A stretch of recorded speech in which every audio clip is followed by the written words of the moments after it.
Hola, soy Luis Pérez Losa, juez adscrito del Tribunal Superior de Justicia de Cataluña. En primer lugar, quiero dar las gracias a las personas que han organizado este evento. La comunicación que presento en este segundo Congreso Internacional de Derechos Humanos y Globalización lleva por título Derechos Humanos en los internamientos psiquiátricos, por razones de salud pública y en geriátricos. Tras una breve introducción, me centraré en los derechos humanos en conflicto para finalizar con unas conclusiones. La Declaración Universal de Derechos Humanos proclama que todos los seres humanos nacen libres y que todo individuo tiene derecho a la vida, a la libertad y a la seguridad de su persona. Por ello, es evidente que cualquier medida que afecte a la libertad de la persona incide en uno de sus principales y primarios derechos. Esta afectación a la libertad, para ser legal, debe respetar los requisitos que el ordenamiento establezca. Y para ser legítima, tal ordenamiento debe haberse establecido por un Estado democrático y de derecho. Solo si concurren ambos requisitos, afectación legal y legítima, la restricción o privación de libertad no supondrá una violación reprobable y sancionable. En esta comunicación me centro en los internamientos psiquiátricos, en los internamientos por razones de salud pública y en los ingresos de personas mayores en centros residenciales o geriátricos. En los tres supuestos, la situación de las personas internadas o ingresadas les ha debido impedir consentir su estancia, ya sea de forma inicial o sobrevenida. La previsión normativa en España de estas situaciones la hallamos, básicamente, respecto a los internamientos psiquiátricos en la Ley 41/2002, de 14 de noviembre, básica reguladora de la autonomía del paciente y de derechos y obligaciones en materia de información y documentación clínica, y en el artículo 763 de la Ley de Enjuiciamiento Civil 1/2000 de 7 de enero, por lo que hace a los internamientos por razones de salud pública en la Ley Orgánica 3/1986 de 14 de abril, de medidas especiales en materia de salud pública, y en relación a los ingresos en geriátricos en la Ley 39/2006 de 14 de diciembre, de promoción de la autonomía personal y atención a las personas en situación de dependencia. Todas estas situaciones, internamiento o ingreso, inciden en el ejercicio de derechos humanos y fundamentales. Los derechos humanos en conflicto ante el internamiento o ingreso son la libertad, la dignidad y desarrollo de la personalidad, la intimidad y el secreto de comunicaciones y la integridad física y moral. Además, la especial situación de dependencia de la persona internada o ingresada hace imprescindible la tutela judicial efectiva frente a restricciones ilegítimas de sus derechos. Estando ante derechos humanos, resultan de sumo interés los pronunciamientos que al respecto han ido elaborando el Tribunal Europeo de Derechos Humanos y la Corte Interamericana de Derechos Humanos. El primero de los derechos humanos que pueden verse afectados ante un internamiento o ingreso es la libertad. Aparece recogido tanto en la Constitución española como en el Convenio Europeo y en la Convención Americana de Derechos Humanos con similares términos. Estos preceptos destacan que nadie puede ser privado de su libertad sino con la observancia de lo que establecen respecto a duración, información, asistencia jurídica y habeas corpus, y en los casos y en la forma previstos en la ley. Ahora bien, este derecho no se ve ilegítimamente restringido cuando es la propia persona, internada o ingresada, quien decide, de forma consciente y voluntaria, su ingreso en un centro de internamiento o en una residencia. Por lo tanto, para considerar que una persona ha sido privada de su libertad, deben concurrir el elemento objetivo, esto es, el ingreso de una persona en un espacio confinado por un periodo de tiempo considerable, y el elemento subjetivo, es decir, que tal persona no haya consentido válidamente a su internamiento o ingreso. Las situaciones conflictivas surgen, pues, ante la ausencia, inicial o sobrevenida, de consentimiento válido y eficaz de la persona internada o ingresada.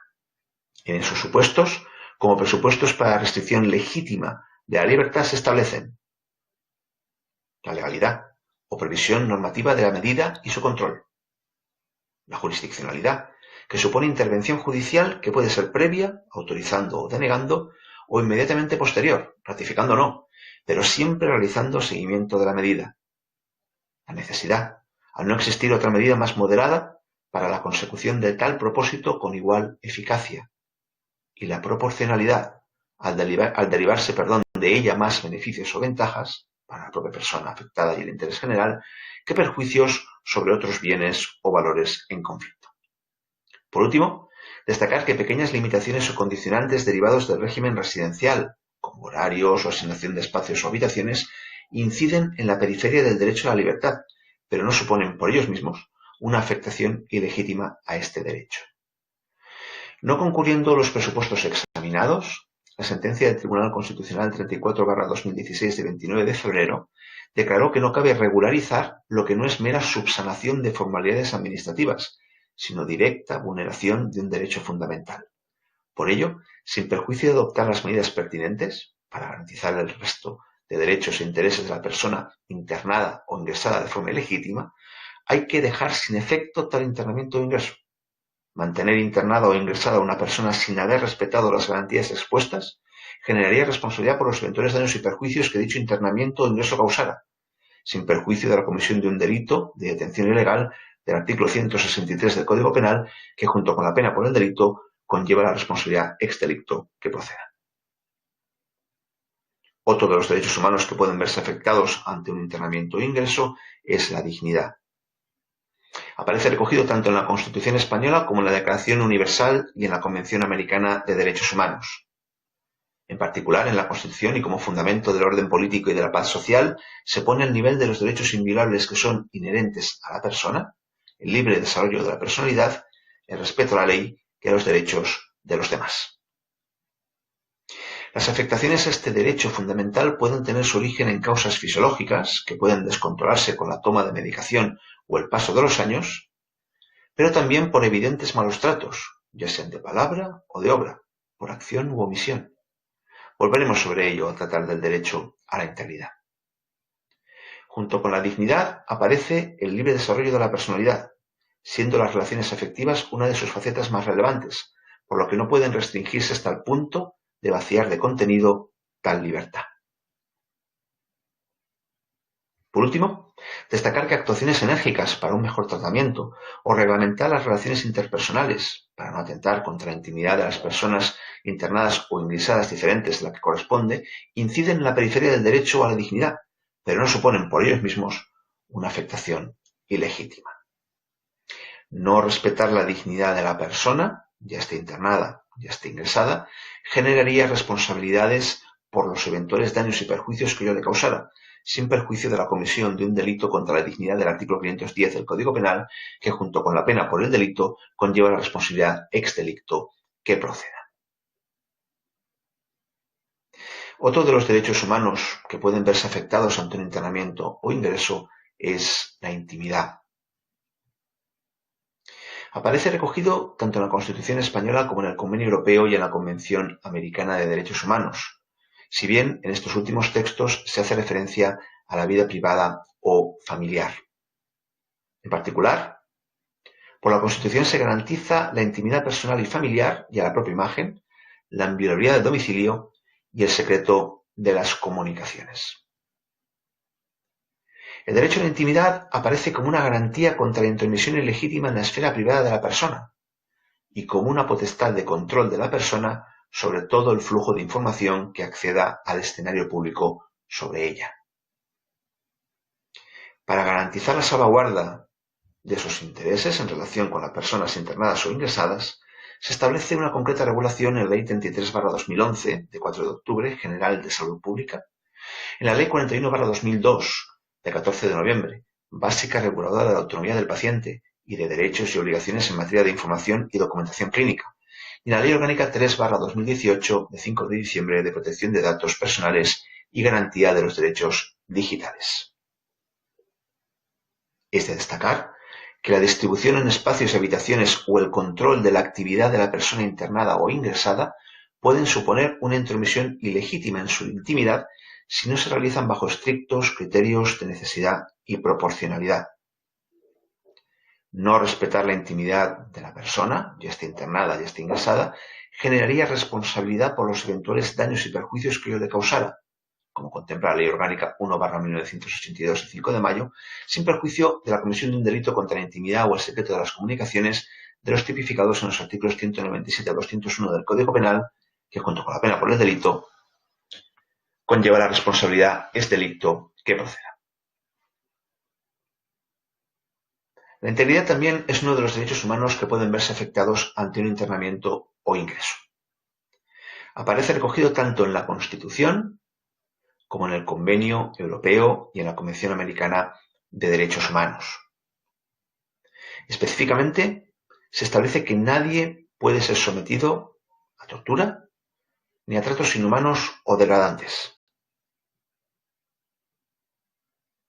La integridad física y moral puede verse comprometida por los métodos terapéuticos o de tratamiento utilizados durante el internamiento o ingreso, como sucedería si a la persona internada o ingresada se le suministrara medicamentos inapropiados o se le sometiera indebidamente a medios mecánicos de contención o a terapias innecesarias y agresivas.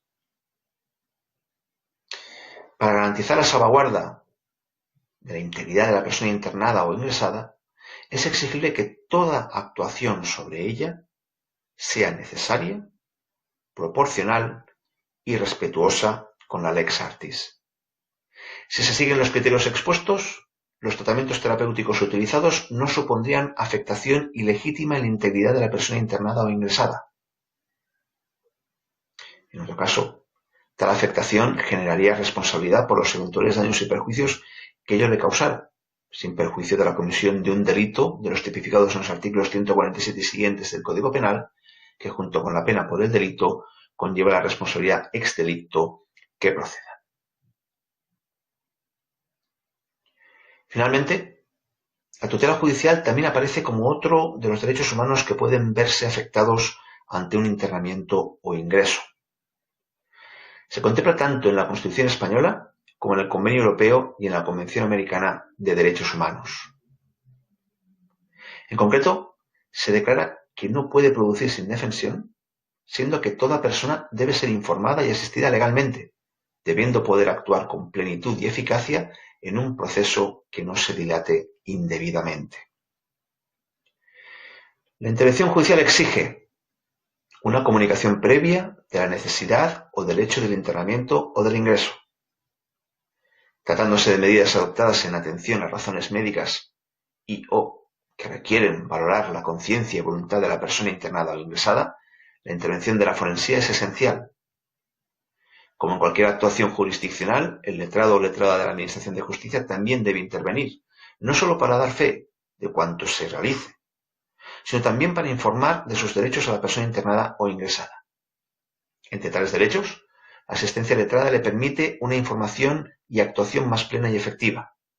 Estando en juego derechos humanos, la intervención del Ministerio Fiscal es ineludible para que la autoridad judicial pueda pronunciarse de acuerdo a derecho. La tutela judicial solo será efectiva si la autoridad judicial, después de la tramitación procesal prevista, autoriza el internamiento o el ingreso por concurrir los presupuestos necesarios para ello. Lo ratifica por los mismos motivos, si ya se ha practicado. Controla efectivamente el internamiento o ingreso autorizado o ratificado.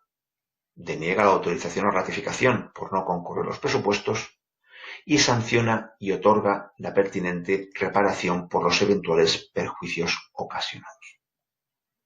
Así pues, en este ámbito solo habrá tutela judicial efectiva si es proactiva o efectivamente reactiva. Impedir el acceso a tutela judicial efectiva o no otorgársela a la persona internada o ingresada generaría responsabilidad por los eventuales daños y perjuicios que ello le causara, sin perjuicio de la comisión de un delito de los tipificados en los artículos 446 y siguientes del Código Penal, que junto con la pena por el delito conlleva la responsabilidad ex delicto que proceda. Como conclusiones, los internamientos psiquiátricos por razones de salud pública y en geriátricos afectan a derechos humanos. Para que tal afectación no sea reprobable y sancionable, es necesario que sea legal y legítima. Como presupuestos para la restricción ilegítima de derechos humanos, en estas situaciones, deben concurrir la legalidad, la jurisdiccionalidad, la necesidad y la proporcionalidad. La tutela judicial efectiva es la garantía de que cualquier restricción de los derechos humanos cumple con los presupuestos mencionados. Si la afectación a tales derechos no es legal o no es legítima, hay que reparar el daño causado y sancionar a su responsable. Gracias por su atención.